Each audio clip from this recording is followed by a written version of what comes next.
There's a story spreading fast right now across social media and short-form video, claiming Voyager 2 just sent back its final images after 47 years in space, complete with a quote from a real NASA scientist calling it a deeply human moment. It has the shape of exactly the kind of story that gets shared without a second thought, a beloved decades-old spacecraft, a poignant farewell, a named expert seemingly confirming it. I need to tell you directly before we go any further. That story is false. Not exaggerated, not partially true, not one detail slightly off, false. And once I show you what NASA's own official records actually say happened to Voyager 2's cameras, you're going to understand exactly why a fabricated story like that one is so easy to believe at first glance, and exactly why the real story, the one that actually happened decades ago, is honestly just as moving, if not more so, without anyone needing to invent a single detail to make it land emotionally. Here's how this breakdown is sourced. Because correcting a viral claim requires being more careful with sourcing than the claim itself ever was. Everything here comes directly from NASA's official Voyager mission pages and frequently asked questions published by the Jet Propulsion Laboratory, NASA's own science blog covering its recent instrument shutdown decisions. And for context on how this specific piece of misinformation spread, the blog post making the false claim itself, which we'll walk through and explain exactly why it doesn't hold up under any real scrutiny. Where a number or a date could plausibly have shifted since the original event, I've cross-checked it against NASA's most recent published updates rather than relying on older secondhand summaries. Let's start with the real story because it's genuinely worth knowing on its own terms, regardless of any hoax circulating today, and because it's simply a better story than the fake one once you actually sit with the details of it. On August 25th, 1989, Voyager 2 made its closest approach to Neptune, becoming the only spacecraft in human history to ever visit that planet up close, a distinction it still holds today, decades later, with no other mission having gone back since. 3 days later, on August 28, 1989, Voyager 2's cameras captured what would become its final image, a haunting view of Neptune alongside its largest moon, Triton, taken from a distance of more than 4.7 billion kilometers from Earth, a distance that's genuinely difficult to picture in any intuitive way. Neptune appears on one side of the frame, Triton on the other, both captured quietly together in a single farewell portrait, their sunlit sides turned away from the spacecraft as it moved into darkness beyond. The photograph became the last visual record Voyager 2's cameras would ever produce, taken deliberately as the mission's final planned imaging target before engineers permanently powered down the cameras to conserve the spacecraft's steadily dwindling energy for the long interstellar journey still ahead of it. That's not a recent event by any stretch. That's not something that happened after 47 years. That happened 37 years ago this coming August, right at the natural planned conclusion of Voyager 2's grand tour of the outer solar system. Let's talk about that grand tour for a minute, because it's the context that makes the Neptune image so significant, and it's a genuinely remarkable piece of space exploration history that deserves far more attention than a fabricated modern hoax ever will. Quietly overshadowed the moment a viral post with a fake quote starts spreading faster than the truth ever could. Voyager 2 launched in 1977, and it remains to this day the only spacecraft ever to complete a full grand tour of all 4 outer planets, Jupiter, Saturn, Uranus, and Neptune, in a single continuous mission, a feat never repeated in the nearly 5 decades since. Each flyby delivered imagery and scientific data that reshaped how scientists understood our solar system. Discoveries about volcanic activity on Jupiter's moons nobody had anticipated, including active volcanoes on the moon Io, the first ever confirmed beyond Earth, the true complexity of Saturn's rings up close for the first time, the bizarre, sharply tilted magnetic field of Uranus that still puzzles researchers today, and finally, that last close encounter with Neptune and its strange, geologically active moon. Voyager's own project scientist since 1975, Ed Stone, later said the planetary program had really been an opportunity to show the public what science is all about, a sentiment that still rings true decades on, and Voyager 2's very first images of Jupiter, taken back in 1979, 10 full years before that final Neptune photograph, stunned scientists and the public alike with unprecedented clarity of the gas giant's swirling storms and many moons. So the Neptune and Triton image isn't a random final photograph tacked onto the end of a mission. It's the deliberate bookend to a full decade of unprecedented planetary exploration, the closing shot of humanity's only complete tour of the outer solar system to this day. It's worth spending real time on what made that final photograph so scientifically significant in the first place, because it wasn't just a pretty parting shot chosen for sentimental reasons. It captured entirely new information about a moon scientists barely understood before Voyager 2 ever arrived. Triton turned out to be one of the strangest objects in the entire solar system, orbiting Neptune backwards relative to the planet's own rotation. A highly unusual pattern that strongly suggested Triton wasn't born alongside Neptune at all, but was instead a captured object. likely originating in the distant Kuiper Belt before being gravitationally trapped into orbit sometime in the ancient past. Voyager 2's flyby revealed active geysers on Triton's surface, nitrogen gas and dark, dusty material erupting from beneath the moon's icy crust and streaking for miles across its sky before settling back down. Evidence of ongoing geological activity on a moon so far from the sun that surface temperatures there sit among the coldest recorded anywhere in the solar system. Discovering active geology functioning at those extremes, that far from any significant heat source, fundamentally challenged assumptions scientists had long held about what kinds of worlds could still remain geologically alive billions of miles from the warmth of any star. That final image wasn't simply a farewell photograph. It was the closing data point in a scientific investigation that had just revealed one of the most genuinely alien landscapes humanity had ever directly observed anywhere in our own solar system. It's also worth understanding why Neptune ended up being Voyager 2's final planetary target at all, rather than the mission simply continuing on. The entire grand tour was made possible by an extraordinarily rare planetary alignment, one that occurs only once every 175 years, positioning Jupiter, Saturn, Uranus, and Neptune so that a single spacecraft could use each planet's gravity to slingshot toward the next, dramatically reducing the travel time and fuel that would otherwise have been required to visit all four independently. Mission planners in the 1960s and 1970s recognized that rare alignment was approaching and specifically designed the Voyager missions to exploit it, which is exactly why Voyager 2 was able to accomplish something that, without that specific window of celestial mechanics, would have been genuinely impractical with the technology available at the time. Once Voyager 2 passed Neptune, the outermost planet in that original trajectory, there were no further scheduled planetary encounters built into the mission plan, which is exactly why Neptune and Triton became the deliberate endpoint for the cameras. Not because anything malfunctioned or ran out unexpectedly, but because the spacecraft had simply completed every planetary objective it was originally designed to achieve. I want to walk through the actual decision-making that led to powering the cameras down too, because it wasn't a snap decision made in a moment of crisis. It reflected careful, forward-looking engineering judgment about how to get the most scientific value out of a spacecraft mission planners already understood would need to operate for decades beyond its originally planned life.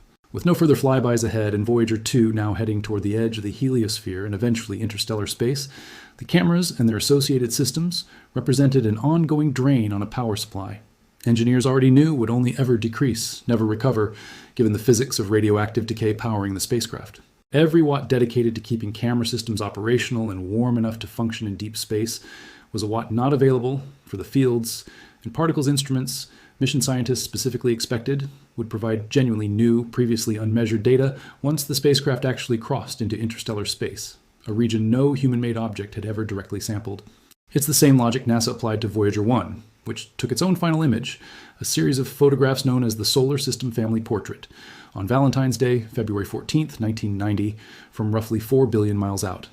That sequence included the now iconic pale blue dot, a single pixel of light containing everything and everyone that had ever lived, an image the astronomer Carl Sagan would later write and speak about at length as a humbling portrait of Earth's fragility and insignificance against the vastness of space. After that final sequence, mission managers turned off the cameras on both spacecraft entirely, specifically to save power and memory for the instruments expected to detect the genuinely new charged particle environment of interstellar space. Now let's address directly why the cameras actually got shut off and what NASA itself says about whether they could ever come back on. Because that's the part that makes a story about them suddenly sending new images decades later fall apart entirely, no matter how emotionally satisfying it might feel to believe. NASA's own documentation is explicit that mission managers physically removed the software controlling the cameras from both spacecraft, not just switched it off. The ground computers originally built to interpret that old camera software and process the images it produced simply don't exist in their original form anymore. Here's the more honest and frankly more interesting version of this than a flat impossibility claim, though. NASA's own frequently asked questions page states plainly that it is possible for the cameras to be turned back on. Engineers aren't claiming it's physically forbidden by the laws of the universe. What NASA actually says is that doing so is not a priority for the interstellar mission, and there are very good reasons why.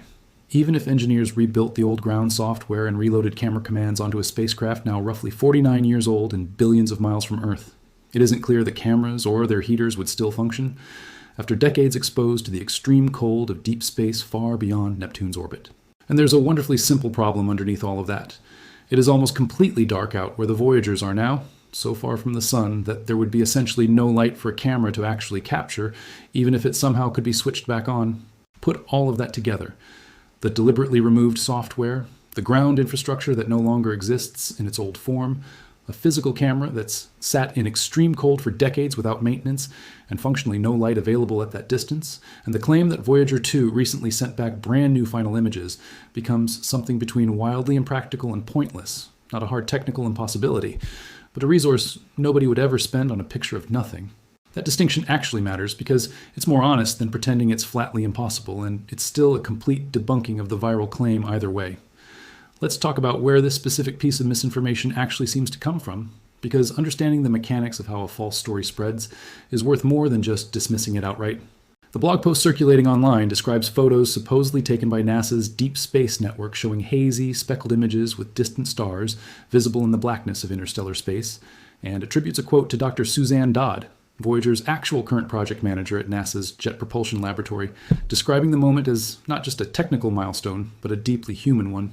I could not find that quote, or any record of that described imaging event, anywhere in NASA's own official communications, in JPL's press materials, or in credible science journalism actually covering the Voyager mission with any real rigor. Dr. Dodd is a real person who really does lead the Voyager mission today, which is exactly what makes a fabricated quote attributed to her so effective and misleading in the first place. It borrows real credibility from a real, currently active scientist to sell a story real scientists never said, and one that directly contradicts what NASA itself publicly documents about the cameras having been shut down since 1989 and 1990. Here's what makes this particular piece of misinformation worth understanding, as a pattern you'll keep encountering elsewhere too, well beyond space stories specifically, and honestly, well beyond anything to do with NASA at all. It's built entirely around real, true, genuinely emotional underlying facts. Voyager 2's power really is dwindling. The mission really is approaching its natural end, a fact NASA itself openly discusses. NASA really has been progressively shutting down individual instruments one by one to conserve remaining energy for as long as possible. All of that is true and well documented, and a story built around that real ongoing farewell is going to feel emotionally plausible, even when the specific claim at its center, new final images after 47 years, is entirely fabricated. That's exactly the kind of misinformation that's hardest to catch, not an absurd claim built from nothing, but a false specific detail wrapped carefully inside a broader, true, and genuinely moving context most readers have no particular reason to doubt going in. Let's talk about the sheer physical distance involved here, because I genuinely don't think most people grasp just how far away these two spacecraft actually are right now, in this exact moment, as improbable as that scale is to hold in your head all at once. As of this year, Voyager 1 sits close to 15.8 billion miles from Earth, roughly 25.4 billion kilometers, and is on track to become the first human-made object to reach a full light day of distance, more than 16 billion miles this coming November. Voyager 2, traveling in a different direction, currently sits a little under 14 billion miles out, roughly 22 billion kilometers, not expected to cross that same light day threshold until sometime in the mid-2030s. At those distances, a command NASA sends to Voyager 1 takes close to a full day just to arrive, and any response takes just as long to travel back, meaning a single exchange, a literal good morning, and its reply can take nearly 2 full days round trip, an almost unimaginable delay by the standards of anything we experience day to day here on Earth.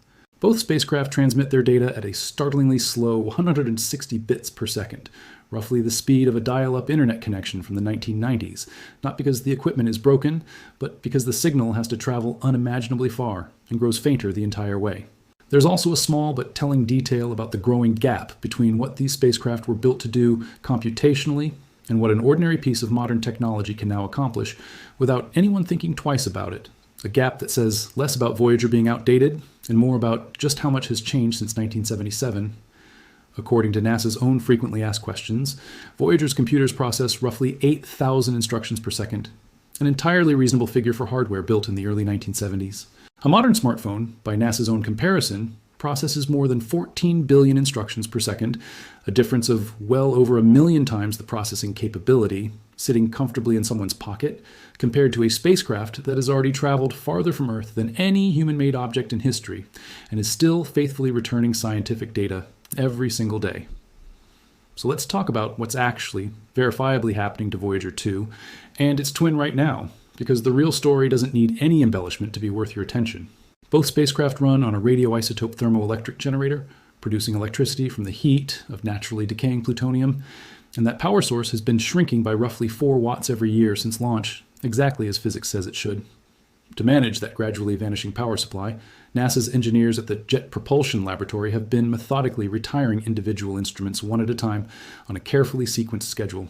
Voyager 2's plasma science instrument was switched off in October 2024, an instrument that had already been collecting only limited data in its final years because of how Voyager 2's orientation lined up against the direction plasma actually flows out in interstellar space.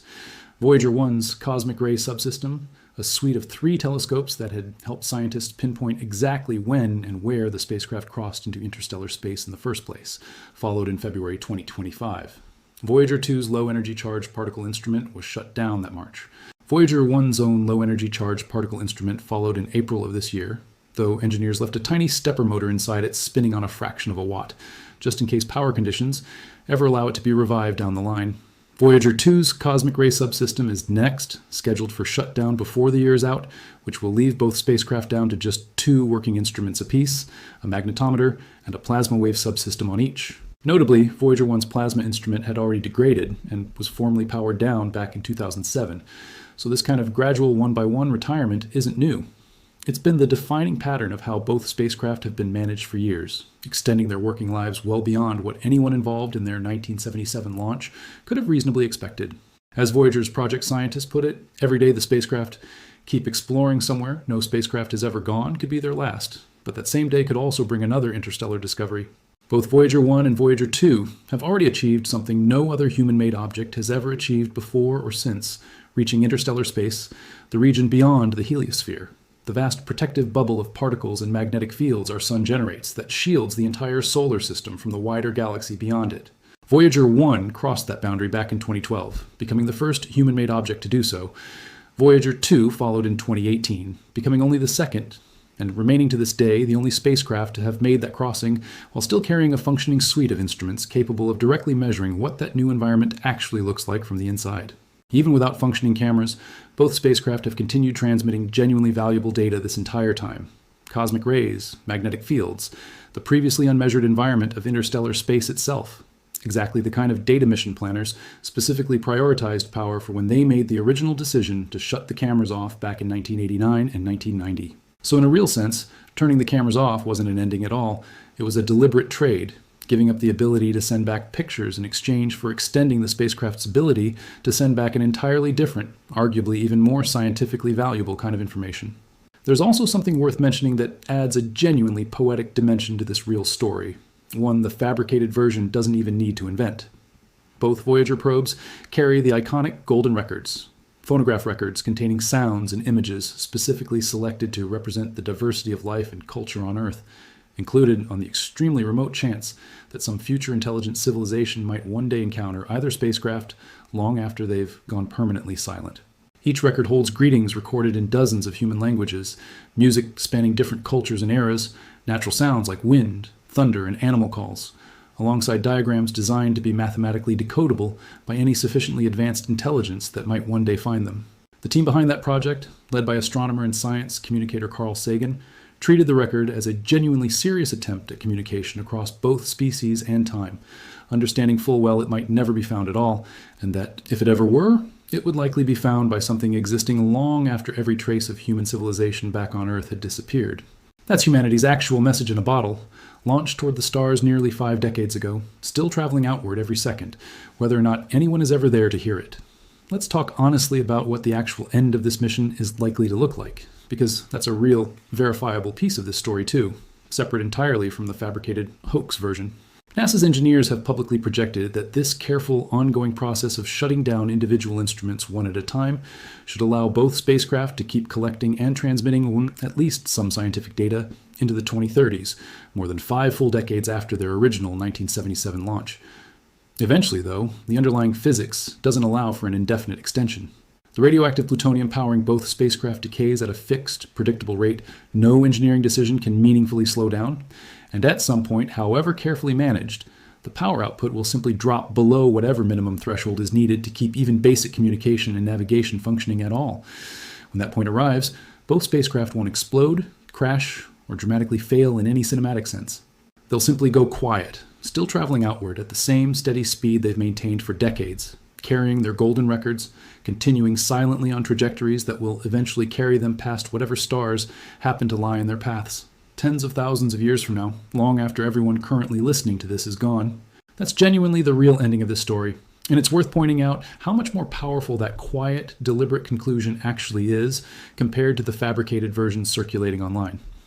The hoax invents a dramatic, emotionally engineered moment, new final images after 47 years, a fabricated quote about a deeply human milestone, precisely because manufactured drama tends to perform well and spread easily. But the true story doesn't need any of that. A spacecraft that completed an unprecedented tour of 4 planets, deliberately closed out its camera systems at exactly the right moment to preserve power for genuinely new scientific discovery, and has spent every year since faithfully sending back real data from a region of space no human instrument had ever sampled before, powered by slowly decaying plutonium, managed one careful decision at a time by engineers who've spent literal decades of their own careers. Keeping this exact mission alive is already more than remarkable enough on its own. What I'd encourage you to take from a story like this one, beyond just this specific Voyager example, is to notice the pattern that made it spread so effectively in the first place. A real institution, a real scientist's name attached to an invented quote, and a claim built around genuinely true underlying context, power running low, mission approaching its end, that made a fabricated detail feel entirely plausible, even though it directly contradicted the space agency's own official documentation the whole time.